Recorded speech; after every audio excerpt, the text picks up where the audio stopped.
নমস্কার, ফুডিওগ্রাফি উইথ চন্দ্রা চ্যানেলে আপনাদের সবাইকে জানাই স্বাগত। আশা করি আপনারা সবাই সুস্থ আছেন এবং ভালো আছেন।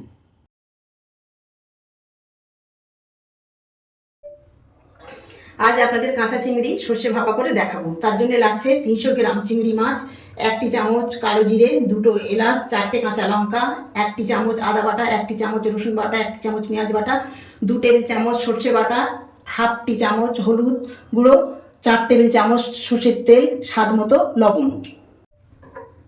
প্রথমে আমি কাঁচা চিংড়ি মাছগুলো ম্যারিনেট করে রাখছি। তার জন্য লাগছে স্বাদ মতো লবণ, সামান্য হলুদ গুঁড়ো,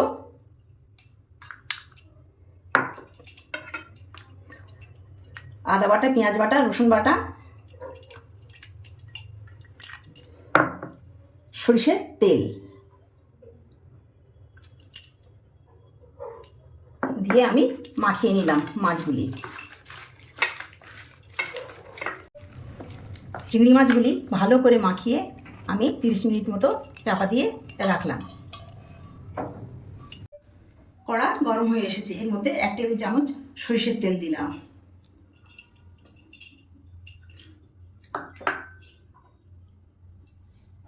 তেল গরম হলে কালো জিরে ফোড়ন দিলাম, দিয়ে একটু নেড়ে দিলাম। ম্যারিনেট করা চিংড়িগুলি 30 মিনিট পর ঢাকনাটা আমি খুলে নিলাম। ম্যারিনেট করা চিংড়ি মাছগুলো কড়ার মধ্যে দিয়ে দিলাম,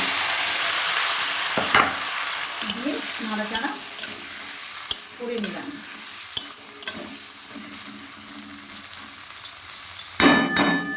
গ্যাস জোরে দিয়ে ঢাকনা দিয়ে দিলাম। ঢাকনা খুলে 1 মিনিট পর চিংড়ি মাছটা নেড়ে দিলাম।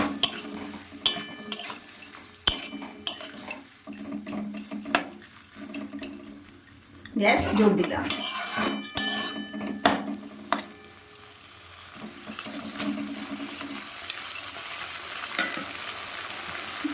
ঢাকনা দিয়ে দিলাম। 1 মিনিট পর ঢাকনাটা খুলে নিলাম, গ্যাসটা আস্তে করে দিলাম, দিয়ে আবার চিংড়ি মাছটা নেড়ে দিলাম, দিয়ে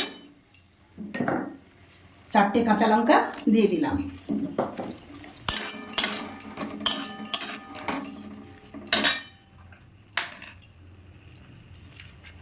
অল্পটুকু লবণ দিয়ে দিলাম।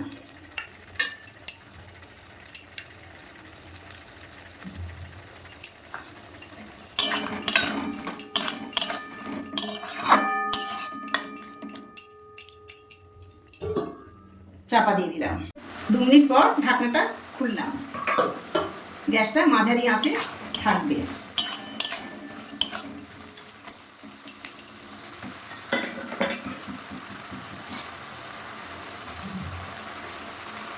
এর মধ্যে সর্ষেটা গুলে নিয়েছিলাম, এবার আমি সর্ষে গুলার জলটা দেব।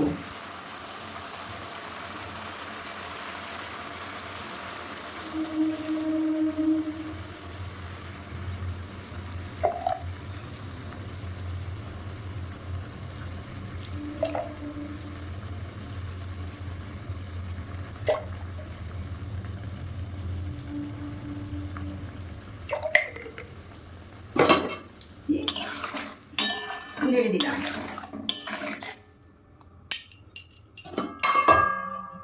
গ্যাসটা জোরে দিলাম, দিয়ে ঢাকনা দিয়ে চাপা দিলাম। 2 মিনিট পর ঢাকনা খুলে নিলাম, নিয়ে একটু নেড়ে দিলাম।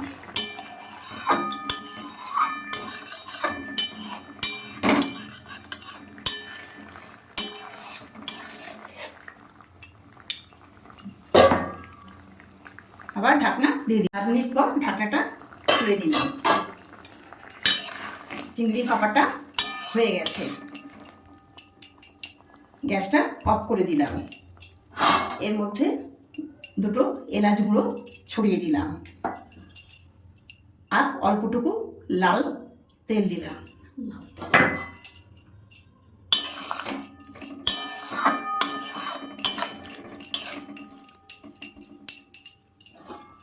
চাপা দিয়ে দিলাম। 5 মিনিট পর ঢাকনাটা খুললাম।